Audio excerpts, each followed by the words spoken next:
Okay, so today we have a pair of new videos to start off 2019. The first video is going to be a description of the Matchless SC Mini 6-watt amplifier. And then the second video, which piggybacks off of that, will be an actual demonstration of the amplifier with this PRS guitar here. And this whole entire pedal board here, as you can see.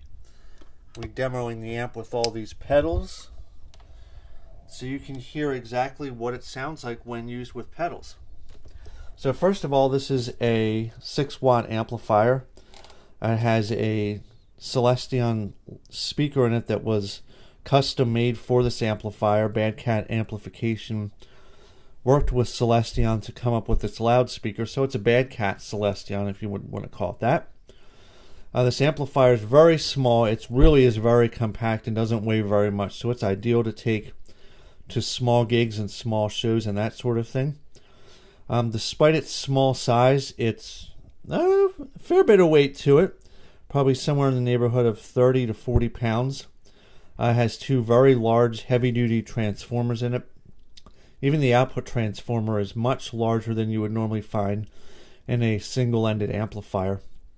I think that contributes to a large degree to the tone and the volume that this amplifier puts out. It has a single power switch. There's no standby. So when you turn this on, the vacuum tubes warm up and then the amplifier comes up. It has a GZ34 rectifier in it. So all the other tubes come up quickly and then the GZ34 comes up much slower. So all the tubes are warm by the time the high voltage is applied to all the plates. So it's a nice slow startup, but there is no standby with this amplifier. That's something important to note.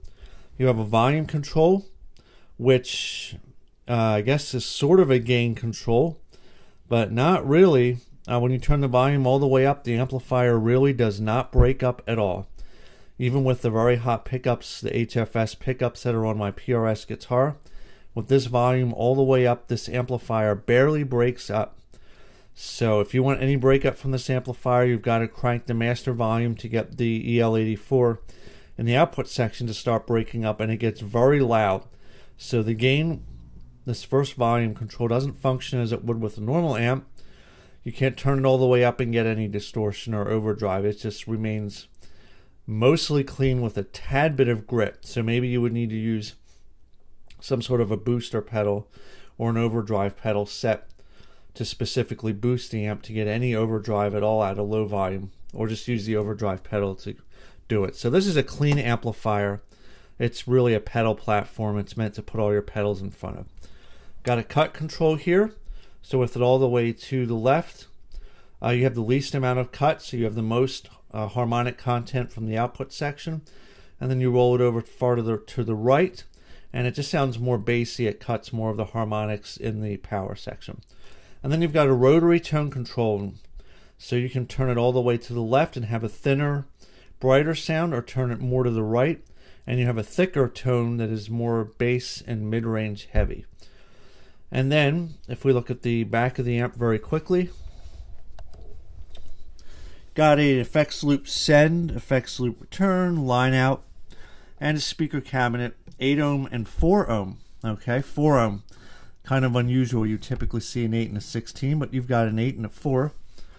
The back here is sort of open. You can see this nice opening here to allow heat from the vacuum tubes to come out. And it also will change the tone a bit, of course, because it's not a solid closed back cabinet. So you lose a tiny bit of punchiness, I suppose, with that configuration. So that is all we want to say. This Matchless logo here on the front lights up when you turn the amplifier on. It's got a pilot light, of course. And it has a GZ34 rectifier, EL84 Class A cathode biased single-ended output.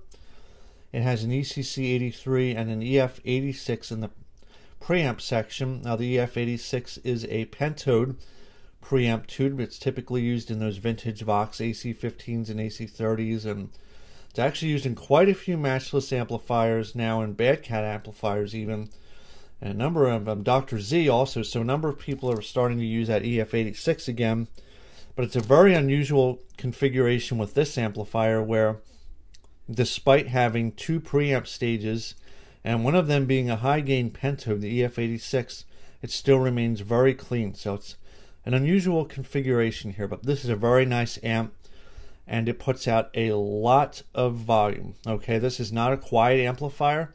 It puts out quite a bit of volume. I bet it could keep up easily with a loud drummer. So it's designed really well, has a highly efficient output transformer, and it really belts out a whole lot more sound than you would expect with just a single EL84. So it's quite the amplifier, and I'm very, very happy with it. Sounds wonderful.